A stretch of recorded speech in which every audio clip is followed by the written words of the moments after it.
Hey. Hey guys! So we're backpacking Africa on a low budget, and in Tanzania it's quite a challenge, especially around Arusha area. Yeah, in Arusha, basically, lots of tourists, they come for short stays, like that are packed with adventure. They go summit the Kilimanjaro, they do safari in Serengeti. And so finding these small activities that are not expensive is actually quite a challenge. But here we have some ideas to share with you. Yep. We had fun. We're heading to the Napuru Waterfalls on the foothills of Mount Meru, which on paper seem like the cheapest nature walk around Arusha. It's necessary to go with a guide to the waterfalls, and we got lucky to be assigned to Nora, who is still in training but doing a great job. And today is our lucky day. After 6 months in Africa, it's our first time spotting a wild chameleon. They are pretty common in the area, but the best time to see them is usually in the dry season, from June to November. The hike is very easy and enjoyable, and we end up walking barefoot most of the trail, making our way upstream until we reach the waterfall. It's a nice one, and there's even an option to plunge into the water at the bottom. We stayed there for a beer afterwards at their forest bar, surrounded by the vervet monkeys and their intriguing blue balls.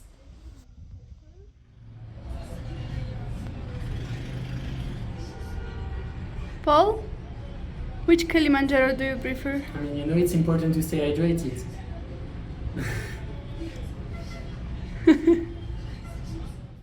Next on our list is a cultural heritage center, which is a perfect place to spend a rainy afternoon.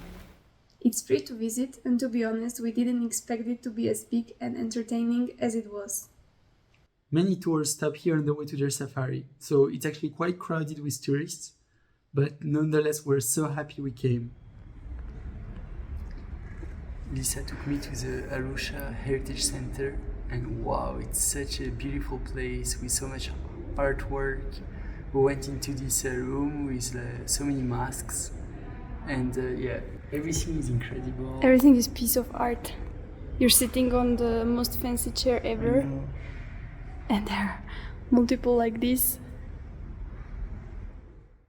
You can spend hours going up and down the impressive spiral corridor. There's a ton of paintings, sculptures, and interesting objects, so it's really suited for everyone. Hands down the best gallery, like all over Africa so far. There's so much. It's like Alibaba Cave. There are countless craft shops as well, so this is a perfect place if you're looking for a nice souvenir. At the time of our visit, it's February, it's very hot in Arusha, and we are seeking some refreshment. We take the bus and then a tuk-tuk out of town to a very special place. So we're in Maji Moto. It's a hot spring next to Moshi, and well, it's heaven-like. It's beautiful. How come we are here alone? We're here alone because we're gonna camp tonight. So we came at the closing time, and it was packed with tourists, and now we're the only ones left. So cool. And what you doing? Fish in the water. That's why I'm kind of shaking. But no, perfect. Sort of current in the Majimoto, which is like actually quite big. It's a big pool. So now we're like floating towards the end of the thing. It's everywhere you look at. It's beautiful, super unique. It's a bit like cenote-like that you would find in Mexico, but it's pretty big, and it's amazing. We are here all alone from the morning. Just the monkeys and us. So I found this place thanks to a recommendation of someone on Instagram. And I was not sure if it's gonna work because you never know, like if something didn't change.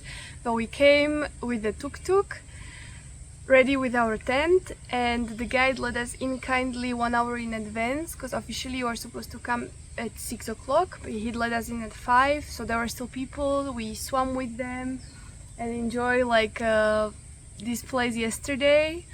Then everyone left. We still could be in the water for a little, but then it's not allowed to swim anymore. Then we set the camp, had a super cool night.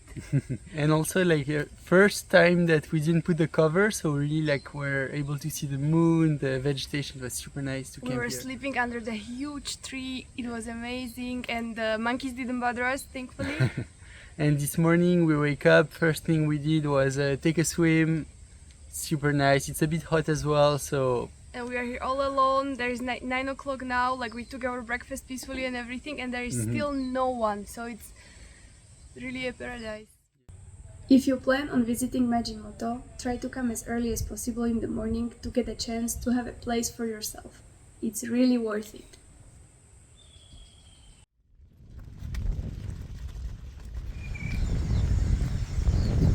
We meet many Maasai on the way, so we decided to go visit their village. And not sure what to expect. Hopefully no tourists. Kids are herding their goats. It is idyllic, and it can't get much more authentic than that. After an hour walking on the savannah, we meet a Maasai woman wearing amazing jewelry. She speaks no English and must be wondering what we're doing here. But she signals us to follow her, and soon we're invited for tea. Here we meet the entire family, and her oldest son Yona speaks some English so we can communicate. There's a very memorable moment where we're showing our videos that we made in the previous countries, and they're fascinated with the Moshi tribe from Ethiopia. We're so happy to have had the privilege of interacting with Maasai in such a spontaneous and authentic way. Many agencies actually offers visits of Maasai villages, but we found that it's very expensive and maybe a bit too organized for us. Yona accompanies us back to the main road, where we are hitchhiking. Like a big truck that carries sand. And they're like, okay, hop in. At some point the guy's like, do you want to drive? I'm like, okay. And so I find myself like driving this truck with a view on the Kilimanjaro, with the Maasai going left and right. Oh my god, it was... I couldn't have dreamt of a better experience. It was so cool. And now we start for lunch in Boma. It's on the way to Moshi. It was the perfect morning, honestly. So we've got a new check-in sign. Let's try it out. So we're going to Moshi.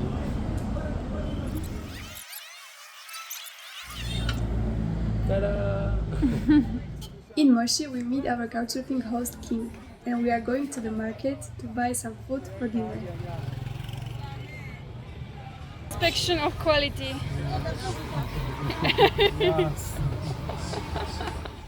It's amazing to see how old tires get a second life here, being recycled into elastic ropes or sandals.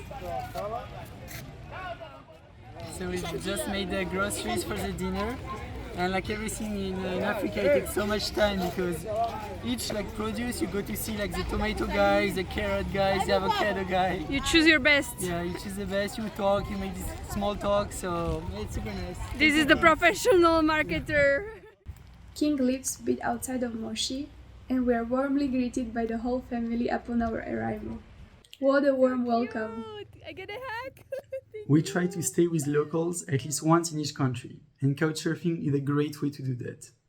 It's inspiring to see people sharing all they have with you, and we feel so grateful to have stayed with King. Having a family meal, drawing and playing games, it's really the closest of the feeling of home we haven't had in so long. So it was really appreciated. And by the way, if you haven't tried Couchsurfing yet, this is really your sign. Guys, what are you looking at? Kilimanjaro.